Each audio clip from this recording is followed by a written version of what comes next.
This evening remarks one of the pinnacle journey and conclusion of an insightful journey which is began in late 2025.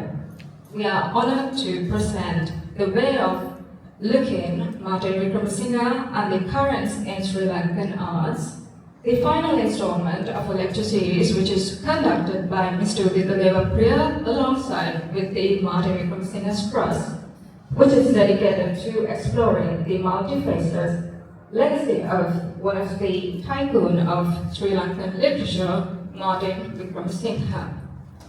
In previous lectures, we were taken to the literary world of Martin Wickramasinghe. Today, we are moving, I can say the form is shifting from the written world to the visual world.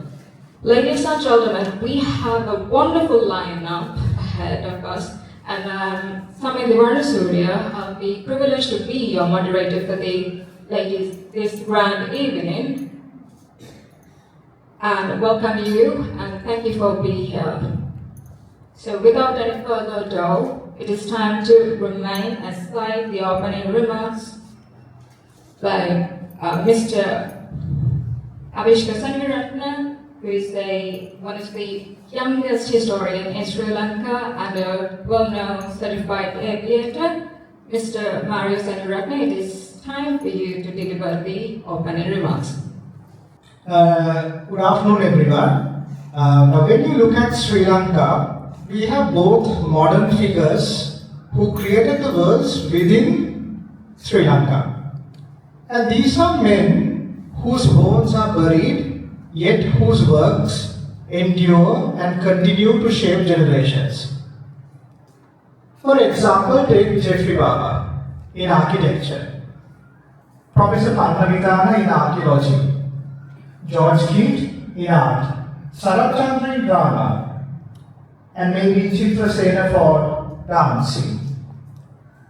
Now, obviously, for literature, we all can agree the person comes into mind immediately is Martin Wickramasinghe. But he stands in some of a position more than a local icon. He is a man who constructed the way of seeing. He opened us a new vision and new civilization. We did not simply write stories. That is what lesser writers do. Wickramasinghe took the Sinhala language, the village mind, the temple, the quiet pride, and coiled hypocrisies of our society and turned them into a mirror.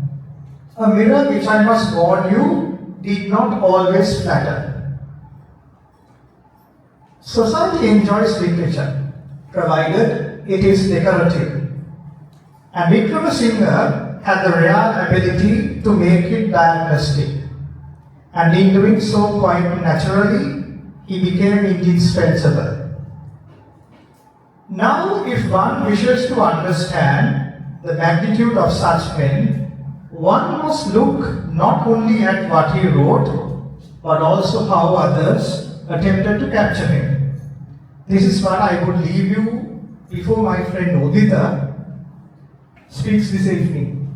I believe he is perhaps another man who has the capacity to give a new direction to civilization in Sri Lanka.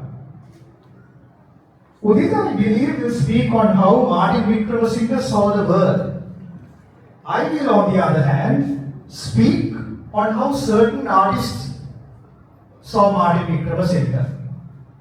Curiously, Sri Lanka's leading portrait masters like A.C.J. Samarasekara or J.D.A. Pereira, as far as I am aware, did not paint Martin Wickramasinghe, which is quite interesting. Because as D.V. Dhanapala once said, to measure a man's success, the barometer was to be painted by Amarasekara. And they used to be called the headhunters in Sri Lanka. Both Amarasekara and Martin Wickramasinghe were men of the same generation, both deeply committed to realism and rooted in tradition. Both suspicious of unnecessary experimentation, and in their respective fields, they stood for discipline, clarity, and certain cultural honesty. But others, 6 of them, attempted the task of drawing Martin Wickramasinghe. And in fact, in the matter of being drawn and painted by many hands, Wickramasinghe stands second only BSA Nayaka, which is curious. One man built a nation, the other examined it. Let us begin with David Painter. In his work, we see Wickramasinghe as the composed intellectual, seated book in hand, surrounded by order. This is a presentable version of Martin Wickramasinghe. The man is comfortable and calm, rational, and contained. One almost feels he is about to offer advice, whether one asks for it or not. Typically, how he was witnessed as the head of the Silumina back in the 30s and 40s. And then we come to Richard Gabriel. Here the figure is heavier, more grounded. The books remain, but now they carry weight. As we can see, Gabriel has labeled them. This is not merely a thinker. This is a man burdened by what he knows. The posture is less elegant, more human, clad in a sarong and a simple shirt. One senses fatigue, perhaps even a quiet dissatisfaction with the world he observes. Davis Baba's depiction refuses all such politeness. He reduces Wickramasinghe into a sharp, almost skeletal caricature, exaggerated, stripped, slightly uncomfortable. Perhaps this is not the administration one would think of, but a form of exposure. And quite fitting for Wickramasinghe, himself strips society of its pretenses with equal ruthlessness. Aubrey Collett, the popular caricature artist, gives us a different angle. I must tell you, there are very many forms of Aubrey Collett drawing Wickramasinghe. This is one of the most popular versions. Now here, Wickramasinghe is the observer. The man depicted is reading. He is detached, almost amused. One can imagine him looking up from the page and quietly disagreeing with everything around him. This is wit, controlled, precise, and slightly dangerous. And then we come to the painting by Harry Pires. We have the original one right over there. This version, restrained one would say, is a softer, introspective face. There is no exaggeration, no performance, just presence. And in my view, this is perhaps the most interesting of the portraits, because it does not try too hard. And then we encounter something altogether different. The work by L.T.T. Manjushree. Here Wickramasinghe is no longer stable. The face dissolves, the colors fade into one another, the features struggle to remain intact. This is not a portrait, it is a memory in the act of escape. Now this is deeply inconvenient because Manjushree is not concerned with how Wickramasinghe looked. He is concerned with what he did for us. And what he did, quite frankly, was disturb our comfort. So across the artist's work, we do not see one man. We see 6 attempts to explain a problem. And Wickramasinghe was, in the best possible sense, a problem. A problem for lazy thinking, a problem for borrowed identities, a problem for any society that prefers praise over truth. And today we call him a cultural icon, which is excellent. It means we have safely placed him on a pedestal where he can no longer argue with us. And if he were here, I suspect he would find the arrangement deeply amusing. Or worse, he might begin to write again, and that would be disturbing for us. Thank you very much.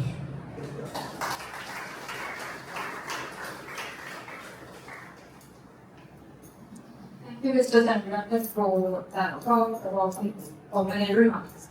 Now, ladies and gentlemen, please join me to set up the stage for the pinnacle movement of this grand evening. It is the time to introduce and deliver the brilliant Mr. Uditha Devapriya. It is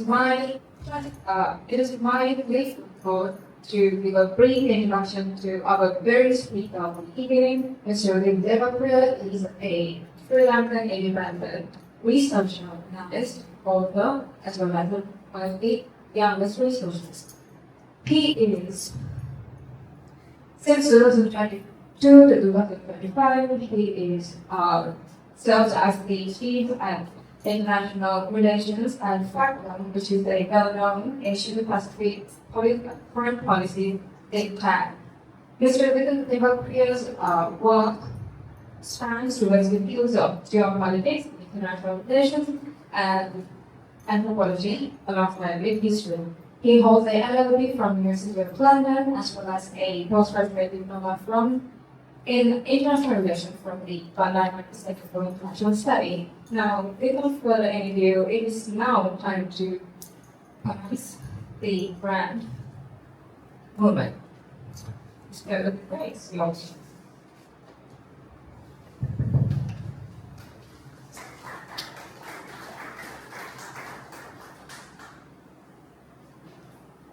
Thank you, Avishka, for those very effusive remarks. I confess I didn't quite look at those things in quite the same way, but you got me thinking, and I think that's what we need to do at a time like this, where we are reassessing on this. And thank you, Samiti, for your opening remarks as well. And thank you, everyone, for taking the time on a busy, exceptionally hot evening. Today marks the end of 1 month, and tomorrow marks the end of the beginning of another. Right. So the title of my lecture is Martin Wickramasinghe and the Currents of Sri Lanka. It's actually titled Ways of Looking. I'll get to the meaning of the title in a bit. But before that, I'd like to reflect on the fact that this marks the end of a fairly long journey. We began with a webinar at SOAS last November, set down date for a lecture at the India National Centre in New Delhi the very next week, that month. And the very next week, on the 27th of November, we kicked off our lecture series in Sri Lanka and the Lanka community. And from there on, it has been uphill all the way. No offense to Denmark. The first of these lectures, which began in Sri Lanka, had to do with the books that Martin Wickramasinghe read, specifically when it was Kadam. This lecture, on the other hand, has to do with the things that Martin Wickramasinghe saw. As with my Lanka presentation, I'd like to begin with a quotation. Seeing comes before words. The child looks and recognizes before it can speak. To this quote, I will add another. We only see what we look at. To look is an act of choice. Both these quotations, ladies and gentlemen, are by the art critic John Berger from the first chapter of his book, Ways of Seeing. First published in 1932, Ways of Seeing helped establish a new way of looking at art, culture, and other aspects of society. One that was rooted in direct observation and field work rather than abstractions and theories. This, of course, is a radical but very important approach. Paintings, sculptures, and photographs tell us about the things which are painted, sculpted, and photographed. They tell us not just about their subjects, not just about who a particular person was, or what he or she was doing, or where he or she came from, but most importantly, how he or she was seen. In this regard, these works of art tell us about the relation between the subject of the work of art and the world around and behind. This is the theme which John Berger addressed with ways of seeing. I'd like to begin this discussion of differencing with a photograph. This photograph. It is a wedding photograph. Before I tell you where it is from, when it was taken, or who these people are, I want you to observe it. To an ordinary and untrained mind, this image would compel the thought process in terms of a series of questions. The other day I showed this photo to a young person, a friend of mine and a research assistant. He listed 4 questions in this particular order. I quote, who are those people? Where are they from? Where was this photo taken? What are they doing? Of course, we know the answer to the last of these questions. This is not just because I told you what it was at the beginning, but also because of the way they are dressed. And that in turn is because it's the first thing that strikes you about these people, the way they are dressed. It is easier, I think, to comment on what the woman is wearing. We know this is a wedding, or we can at least assume this is a wedding, because of her. Though she is somewhat shorter than the person next to her, it is really she who directs our gaze to what the photograph is about. And in a way, the dress gives us some clues as to where this photo may have been taken. We can assume that it is a lace wedding gown, which was the rate in Sri Lanka around the 19th and early 20th centuries. Of course, this is not to say that our eyes are first directed at the woman. It all depends on what catches your attention first. In many ways, the man's dress makes him a more enigmatic figure than the woman. Just what is he wearing? How does that reflect who he is? Where does he work? What position does he occupy? And so on. I now want to direct you to a quotation. Don't forget the photo. Keep it in your mind. I quote, the notary's recreated dress consisted of a white coat, woolen cloak, shirt, tie, socks and shoes, and an elwood hat, which covered his head and hair. Here once again is the photograph. The description appears to fit the dress of the man in the photograph. Of course, we do not know if he was a notary, and even if he was not, what his occupation was. First, there is a secondary question. What is important and relevant is that the elements are all there. Coat, cloth, shirt, tie, socks and shoes, and elbow hat. I will now direct you to another quotation. It is somewhat longer than the first. I quote, all Sinhalese notaries recreated the Englishman's dress by unconsciously adapting it to suit the pattern of their own independent culture. The Sinhalese notary's attire was made up of woolen or a linen cloth, white coat, shirt, tie, elwood hat, shoes, and socks. The westernized Sinhalese laughed at his dress and thought that it was a hybrid and vulgar adaptation of the Englishman's dress.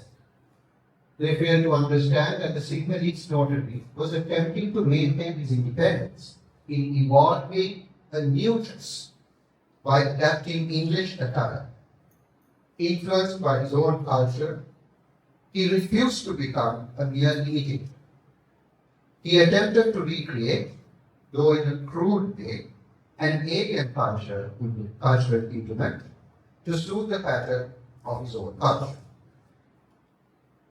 Look at the photograph again. You look at what the man is wearing, but now you have a better understanding of where he might be coming from, what social position he might be occupying, and most importantly, why he might be interested in spirit. Both these quotations are from the same person. The first is a general observation about the dress codes and attires of people from a particular time and place. The second is a more analytical statement. From telling us what he sees, this person goes on to make judgments about what he sees. He is confident about making such judgments, perhaps because he comes from the very same social and cultural environment as the man from the wedding photograph. To the author of these two statements, this man is dressed in a particular way, not because he has nothing better to wear, but because that is what his social position and environment have deemed it to be the most practical at that point in time. The identity of the man in this photograph is not really germane to our discussion, but the identity of the author of these two statements is. Both were uttered and written by Martin Wickramasinghe. They are from two articles he wrote about culture and society in the 1940s and 1950s.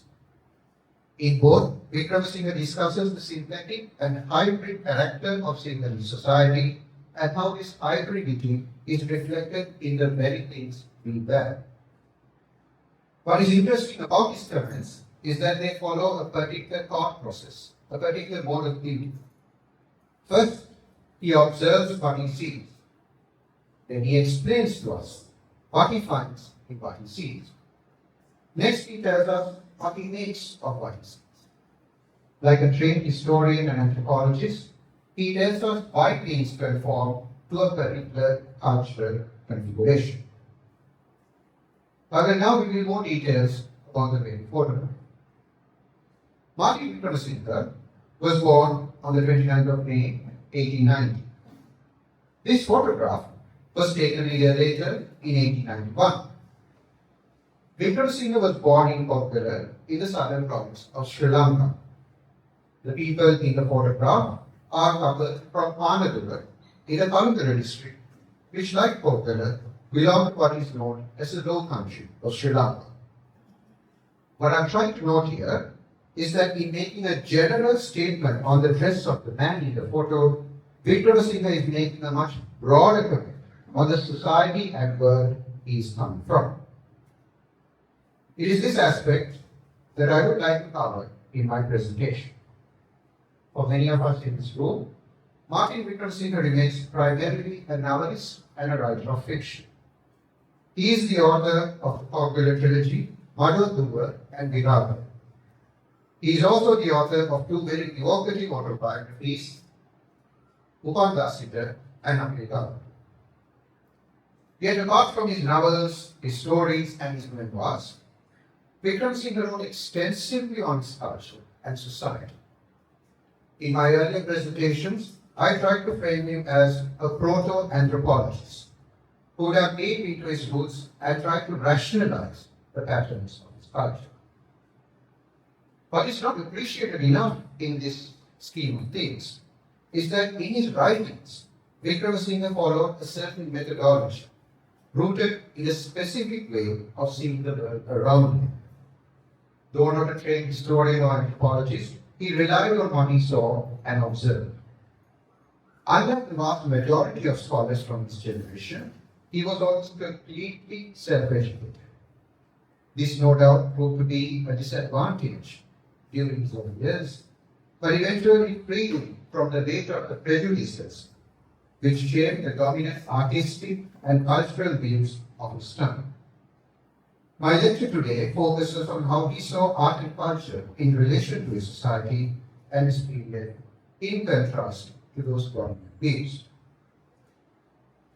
Before going any further, though, I want to bring up another example which shows how Wickramasinghe thought about his society. Observe this photograph. It's captioned, "Dwarf carving on Rampur." What you see is a sculpture of a dwarf from Rampur. These sculptures are to be found along what are known as dark stones or wooden, and are usually placed on steps leading to a Buddhist image or shrine. Since independence, a great deal of research has been done on these carvings. Here is a recent academic comment on their possible origins. I quote, not in full, but in brief. Figures carved as dwarfs, playing instruments, and as performing a drama act are seen in Niam Gambhara. Those depictions lead one to assume that the ecodromdastic adults were engaged in entertainment activities. In the modern era, dwarfs also perform in circuses. Due to their highlighted physical attributes, they might have drawn the attention of the audiences. Their ability to entertain others with such activities can be partially explained by their average cognitive function. With the rarity of the achondroplastic people, having a group of them, depicted obviously on these sculptures, might be considered a privilege by monarchs. As far as critical and scholarly judgments go, this is a fairly good interpretation of who these figures are and why they were placed at this size. In his later years, Martin Wickramasinghe traveled extensively around the country.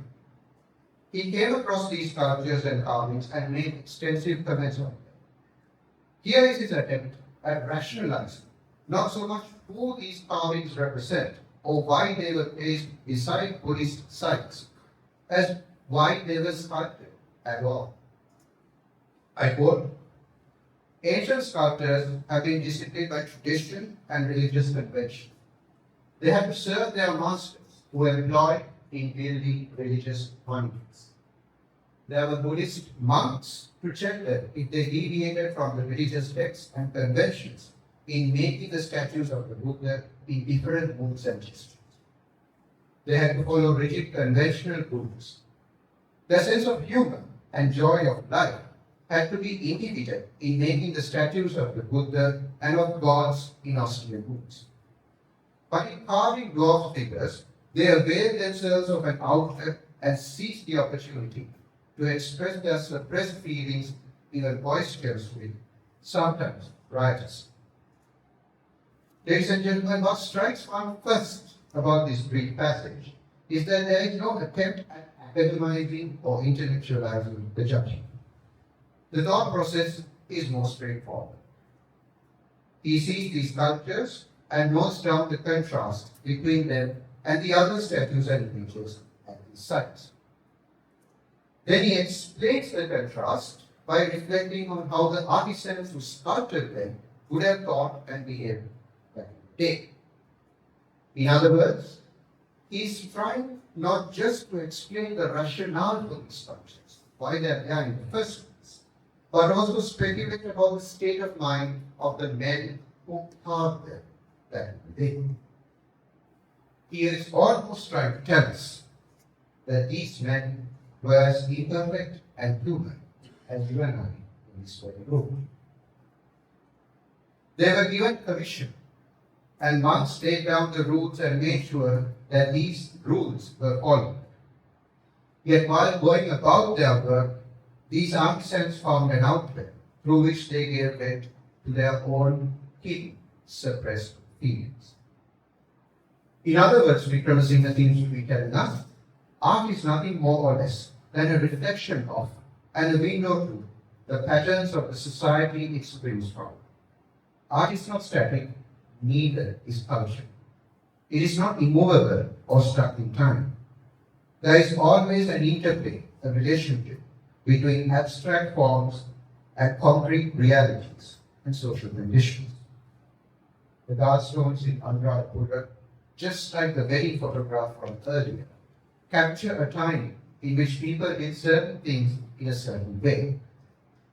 Wickramasinghe does not try to mystify us with his judgments on such matters. What these passages, and so many other passages reveal, ultimately, is that Martin Wickramasinghe had an eye for detail and a gift for explaining. It is this which defined his way of looking at the world around him.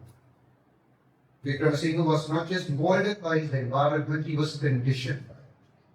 The society he came from had in turn been conditioned by a wide array of factors. It was a world molded by colonialism and traditional culture, in which diverse influences were at play with each other, sometimes contradicting one another. To the naked eye, these contradictions came out quite visibly at times. At others, they were hidden from plain sight. Yet for someone who was raised there, they formed very much a part of their inheritance. It was this inheritance which had a bearing on Wickramasinghe, and it was this which shaped his thinking and his writings. Martin Wickramasinghe was born in May 1890 in the village of Coconut. What you see there is the Port of God, which was situated about 22 kilometers from Coconut. The only son in a family of 8 daughters, Wickramasinghe belonged to a fairly affluent singular-rooted middle-class family. His 2 memoirs, which I quoted earlier, Abegama and Vivakasita, suggest that from an early age, his parents indulged him and went to great lengths to secure a good education for him. A sheltered life and a stable household provided for him a foundation for his later career. More importantly, it gave him agency. From an early age, he traveled across the village and outside, met people, and observed life as it was lived. These excursions were to give him a storehouse of material for his future writings. While the Condorcet focuses on his ability, Abegama was published earlier and probes more deep into his society. It was a society inflected by traditional elements and colonial influences. Growing up at the turn of the century, Wickramasinghe witnessed how these different elements intersected with each other. These elements cohabited in the most ordinary places. To get an idea of how they may have appeared to him, we need to observe things as he may have seen them and as they may have been seen by him. Here, for instance, is a temple situated on the other side of the wall in Balapitiya, near Colombo. To the ordinary viewer, what strikes one about this particular image is how similar it looks to a cathedral. The pointed archway, the blue doorways, and the red brick windows, not to mention the lion and the unicorn at the top, the very top, all rebel against the thought that this may be something other than a church. But it is not a church or a cathedral. It is very much a Buddhist temple, specifically a dharmashala or a preaching hall, a place in a temple which you would least expect to look like a Christian temple. Of course, it was not just these visible aspects. Here you can see a point of comparison with an actual cathedral from South India. It was not just these visible factors, these visible elements, which may have appeared to Wickramasinghe and molded his thinking. It was also the fact that these aspects had to be seen together and not in isolation. Take, for instance, this touch from another temple located a little nearer to Colombo. Seen in isolation, there's little in the style which you may associate with, for instance, a Canadian temple. But if you step back, you see a curved archway by the entrance. It aligns with what you and I would, rightly or wrongly, associate with a Buddhist temple. It was common for such institutions to absorb from and adopt to the prototype of the Buddhist temple, which had been conceived in the pre-colonial period. As the years progressed, these temples incorporated new influences and exhibited them to the outside world. This was seen most visibly at the entrances and the colonnades of Buddhist temples in the southern province, from where Wickramasinghe came. I quote from a very respected historian: "Since the early years of Buddhist architecture, 'a lavish gateway marked the entrance to sacred spaces in India.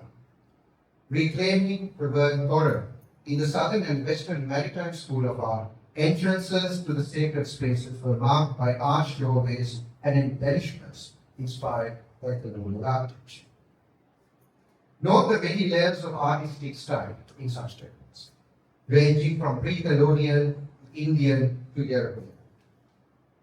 Such an intermingling of style struck the Wickramasinghe as he went about observing the rites and rituals of his own village. It shaped his ideas about culture and society, noting that these elements came together in the most unlikely places, such as a Buddhist temple near. He understood that if one of those elements was taken out, it would risk uprooting the very foundations of the whole structure. Viewed that way, the south, and by extension the coastal belt of Sri Lanka, occupied a twilight world between tradition and colonialism. As historians like Uditha Devapriya and Hasini Haputhanthri admitted, there were sustained exchanges between the Andean heartland and European colonial influences which permeated the most ordinary experiences of people. From an early age, Wickramasinghe was alive to these experiences and he imbibed them in full measure. He saw culture as more than just a cosmetic and discerned its deeper social undercurrent. As you can see, the contrast between these two murals, both of which depict a Perahera or a Buddhist position, reflects the kind of culture that was in play in their respective societies. Wickramasinghe was born to the latter of these societies in the southern half. To quote Wickramasinghe himself, I will now, after showing this image, which again takes us back to the very photograph I began this presentation with, the sceneries raw countrymen from the 19th and early 20th centuries. I would like to quote Wickramasinghe himself. In this quotation, he is describing a ceremony in Apega. We refer to this specific ceremony as the Dahana of the 18 mass craft. I quote, till daybreak, the exorcist would lead and dilate in front of the sick man in various demoniac guises, dancing here in 18 diseases. Sometimes the dancers which commenced with the exorcist, dressed as a lead girdle vendor, terminated with a dance for which he disguised himself as a white man. It is as though the dance portrayed the slow unfolding of civilization from the primitive stage to the modern. Notice, ladies and gentlemen, how Wickramasinghe begins with a series of observations and goes on to comment on the widest social relevance of the ritual. He turns from a simple participant to a highly erudite observer. His point is obvious. Not unlike the rituals and dances and ceremonies of Kandy, the rites and rituals of the southern province evolved as a response to the world around.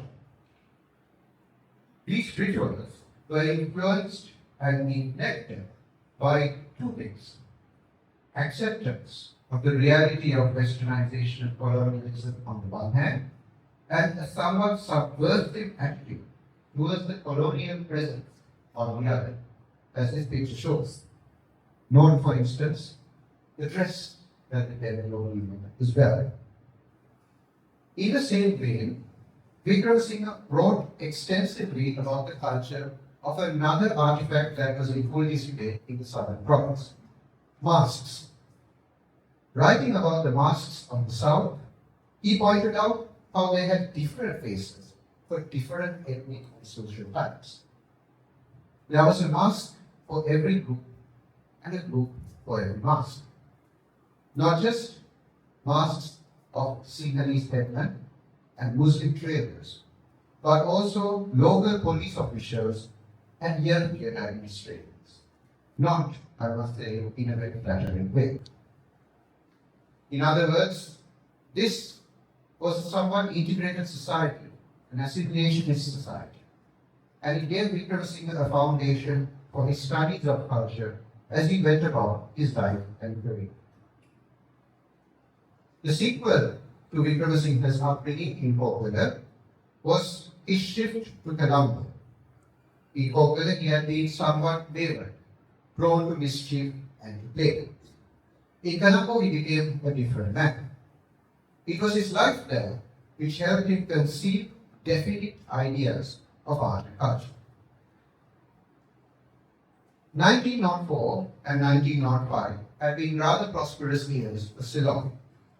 One commentator, noting the state of finances in the colony at this point, held it to be in a most healthy condition. This prosperity was attributed to a growth in trade. The plantation economy at the time was slowly reaching its peak. In 15 years, noted one observer at the time, the volume of trade had almost doubled. Reflecting on this period, the historian Uditha Devapriya noted that at the end of the 19th century and in the early 20th, a variety of new influences and technologies entered the lives of the people and drastically changed the way in which they looked upon themselves and upon the world around them. Here's the quote. Professor Meera argues that these developments were felt at three levels: schools, newspapers, and religious and cultural practices. In Colombo, the capital of the country and one of the most popular port cities in the world, all these elements more or less came together. In 1906, Martin Wickramasinghe Trust. This is the earliest photograph of him that we have. At the time, he was all of 60 years. As he went about his work, Wickramasinghe realized that it was not too different from the world he had left behind. In one respect, however, it proved to be somewhat different. This was with regard to access to books and to knowledge. It was this access which further shaped his way of looking at the world around him. In my Lakmahan lecture last November, I tried to unearth the kinds of books and authors Wickramasinghe read when he was in Colombo. From 1906 to 1914, when he worked as a shop assistant. In 1940, he published his first novel, B. The following year, 1915, the city and the country was rocked by a series of anti-Muslim riots. This led Wickramasinghe to move from Colombo and try something new and different. If we are to look at how his ideas of art and culture evolved, it is in these years that we must try. If we are to look at how his ideas of art and culture evolved, it is in these years that we must try to find some clues. The first clue, obviously, would be his personal catalogue of books. These are now housed today at the National Library in Colombo. They give us an idea as to what he read during his time, his early years as James. In my previous lectures, I noted that he was particularly interested in rationalism literature, especially those that were published by British rationalist publishing houses. In the Bangladesh, Wickramasinghe observes that it was his reading of these texts which got him to think about topics like science and evolution. It was these writers, three or four you can see here, one an American rationalist writer, the other a British rationalist thinker, and the other, Charles Watts, one of the most renowned rationalist publishers in the 19th and 20th century. These writers inculcated in Wickramasinghe an interest in rationalism, but more importantly, an interest in social science, specifically in topics like anthropology and comparative literature. At this point, in the 1910s and the 1920s, he began to read historians and cultural scholars. Among these, of course, were the great Bronislaw Malinowski and the equally great anthropologist Uditha. However, in addition to these writers, Wickramasinghe also devoured the writings of certain art historians. Of these specific art historians, two names frequently crop up: whenever he writes works out. E.B. Havel and Anand Kumaraswamy. This is an important point because it was Wickramasinghe's reading of these two scholars which helped shape his views on Sinhalese art and Sinhalese culture. I will begin with E.B. Havel. Due to his association with Wickramasinghe, it was of course Anand Kumaraswamy's writing that Wickramasinghe engaged with the most. Wickramasinghe frequently wrote on Kumaraswamy and his theories of art and religion. Yet Kumaraswamy had been preceded by Havel. The definitive historian of Indian and South Asian art during this time, Ernest Winfield Havel, helped to revive interest in these subjects at a time of deep cultural revival in the subcontinent. While reading the preeminent anthropologists of his time, including of course Malinowski and Benedict, Wickramasinghe read what Havel had written on Indian art and reflected deeply on them in relation to and in the context of the art of Sri Lanka. In his book, Much Maligned Monsters, a book that studies the Western reception of Indian art from the earliest times to the early 20th century, Partha Mehta, the Indian art historian, has this to say about Havel. It was his dedicated work which was in a large measure responsible for generating wide interest in Indian art in learned circles. It is therefore very important to see how he portrayed Indian art in his writings. Reflecting on these writings, Professor Mehta argues that Havel advocated for a different way of looking at Indian art, rooted not in the standards of European aesthetics, but in the standards of Indian society. This constituted what one may call an intuitive view of art, which differed sharply from previous approaches that emphasized European tastes as a standard for the art of other societies. For instance, back in the day, if you were to observe the Indian sculpture on the right, a typical art historian would look to a Venus de Milo and try to find out what was different and what was similar between the two of them. This was, in a way, Havel's approach, that is, was not very different to Wickramasinghe's approach to art. Like Havel, he believed in a way of looking at culture which was framed by the perspectives of those who inhabited the particular society. When examining dwarf sculptures at Anuradhapura, for instance, he reflected not so much on why they had been carved or how good they were as works of art in relation to European art, as what had shaped these artists and influenced them in the first place. Similarly, foraging through the vast history of Indian art, Havel made readers look at Indian culture from the standpoint of Indian society. In this respect, Wickramasinghe praised Havel highly. He also praised Kumaraswamy, who wrote more on Sri Lankan art, specifically Sinhalese, and more so Canadian art. Though he wrote very warmly on him, and later delivered a commemorative lecture on him, Wickramasinghe never met Kumaraswamy in person. These murals, one from Uditha Devapriya and the other, perhaps more famous, from Uditha, are two murals which Kumaraswamy and his contemporaries reflected on a lot in their examinations of Canadian society and Canadian art.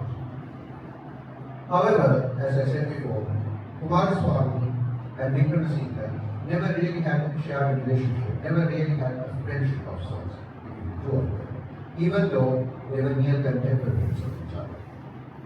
1906, the year Wickramasinghe moved to Colombo, was also Kumaraswamy's last year in British Ceylon.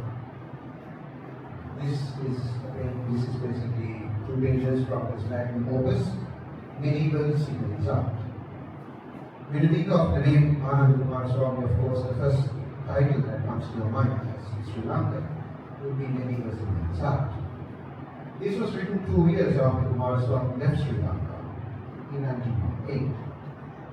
What is interesting is that it is during this very same year, 1908, that E.B. Pavel came up with his own study of Indian art, Indian sculpture and painting, which also proved as revolutionary as Kumaraswamy. Through these two books, these men departed from the prevailing academic frameworks that had governed art history. For the most, the history of Indian art had been studied through the lens of archaeology. This was the academic framework that was dominant at the time Kumaraswamy and E.B. Pavel started writing on Indian art. Parthamitter, in his book, argues that the emphasis on archaeology had the effect of holding Indian art up to the yardsticks of classical European and Western art. Pavel and Kumaraswamy, on the other hand, saw Indian art as inhabiting a space of its own. In acknowledging this and in noting this ground constantly in their writings, both Pavel and Kumaraswamy gave it an agency which had been denied it for decades, if not centuries. However, while praising Pavel and Kumaraswamy for breaking through these conventions, Wickramasinghe was critical of what he saw as the tendency of these two men to view all South Asian art as a diffusion of Indian culture. This included the art and culture of Sri Lanka. This is, as many of you would have guessed, sculptures from Uditha, which is located in size. And this is a sculpture of Avishka in India. So the whole point of art history at the time was to show that Indian art was more or less inferior to European standards. Pavel and Kumaraswamy broke through this mold. But what Wickramasinghe argued is that in breaking through that mold, they committed a similar error of seeing South Asian art as nothing more than a diffusion of India. In one of his, of course, in reflecting on their notions of art, Wickramasinghe went back to his own encounters with similar culture, both at home in the southern province and in his travels throughout the country. While being shaped by their intuitive approach to painting, sculpture, and architecture, Wickramasinghe refused to subscribe to their diffusionist interpretations of culture. It is this aspect of art history, specifically South Asian art history, which later Sri Lankan scholars, like Sapumal who you can see on the left, would critique. What is interesting is that Wickramasinghe emerged as one of the earliest Sri Lankan writers to formulate and give shape to this critique. His attitudes can be gleaned and understood clearly from a series of articles that Wickramasinghe wrote in the 1950s and 1960s. These were very important decades for his life and work. He had reached the peak of his reputation as a journalist, a critic, and a novelist. More importantly, he was also beginning to travel to other countries, including to Russia, China, the UK, France, Cuba, and of course, as this two photos show, India. More importantly, he had begun to write in English to the leading newspapers in his country, including the Ceylon Daily News and the Times of Ceylon. Through his writings and columns to the English press, Wickramasinghe expanded his ideas of culture and evolved his critique of Western art styles. In one of his earliest pieces on the subject, in 1949, Wickramasinghe champions and valorizes the peasant culture of Sindhu people and criticizes the way that items like masks and drums were, quote-unquote, of European origin. He also criticizes the assumption, which was very much prevalent among European ethnologists, that peasant art constituted, quote unquote, the most unsatisfactory product of the war. Underlying such assumptions was an inability to read the folk culture of countries like Sri Lanka as anything other than a superficial part. Because of the influence of European colonialism, cultural elements such as masks, devil dancing, and temple painting were dismissed as vulgar and illegitimate. Wickramasinghe went against the grain of his thinking. In doing so, he formulated a different way of looking at culture. Of course, Wickramasinghe wrote prolifically on these themes, and it would be difficult to examine every article of his in this lecture. Two articles in particular, however, show the basis for his approach to art, culture, and history. The first is an article written to the Ceylon Daily News on December 16, 1949. Entitled Digging Up Our Past, The Significance of Archaeology, the article argues that a proper study of culture must incorporate a multitude of sources, including archaeology and literature. I quote, the valuable materials discovered by Senator Colombo, the archaeologist correspondent of Sri Lanka, are lying in ruined cities only to be worshipped or ignored by pious Buddhists, or sometimes to be photographed by curio hunters, or in museums as old curios to be gazed at by visitors. In other words, while agreeing with art history approaches that are rooted in intuition, Wickramasinghe cautions against neglecting archaeology when studying the art of a society. He highlighted this in yet another article, which is in many ways more interesting than this. He wrote, not long after, on an archaeological site he would write on frequently for the rest of his life. This was the Samadhi Buddha statue in Anuradhapura. This photograph was taken in 1870, just as Anuradhapura and other cultural sites were excavated by the local government. What's interesting is that when we go to the Samadhi Buddha statue today, we fail to be impressed by it.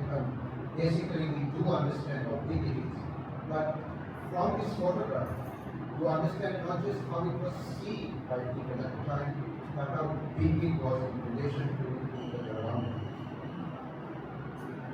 Located in a society that had existed for almost 1,500 years, by the early 20th century, the Samadhi statue had been unearthed and excavated and had helped fuel the revival of Buddhism in Sri Lanka. Older than the culture that Wickramasinghe had grown up in, older than even Indian history, for Wickramasinghe, this statue represented a peak in Buddhist art, not just in Sri Lanka, but in South Asia. Once again, in examining this particular statue, Martin Wickramasinghe went back to archaeology, analyzed comparable styles from the rest of the region, including India, two styles in particular he focused on, were the Amaravati and the Madhura styles of art in India. And after assessing the sculpture in relation to these competing styles of art and culture, he made judgments.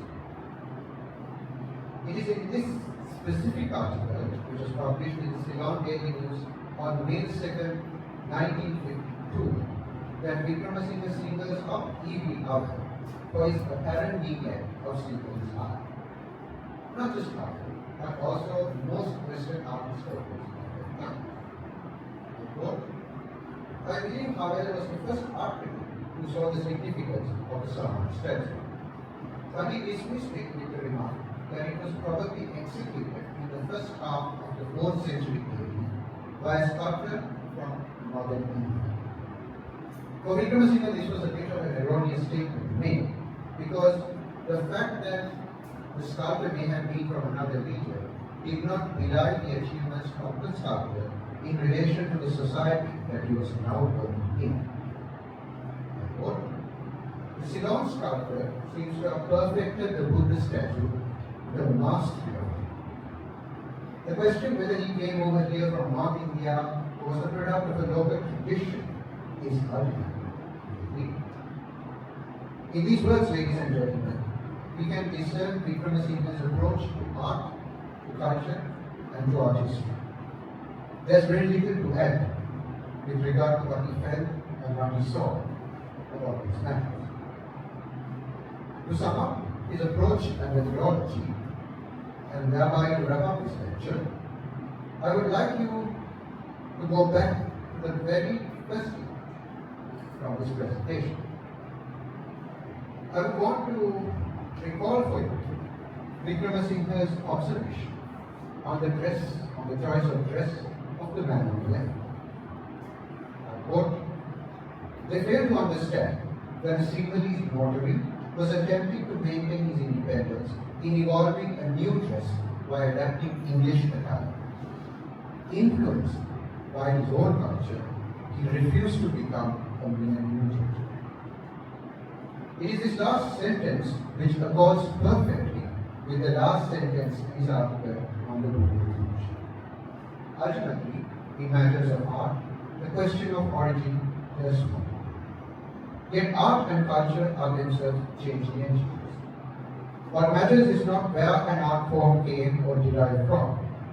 What matters is what a society that takes it on makes of it. In transforming Buddhist art into something unique to this society, Wickramasinghe argues, the Ceylonese sculpture of Anuradhapura proved to be no different to the Sinhalese low countryland of the 19th century.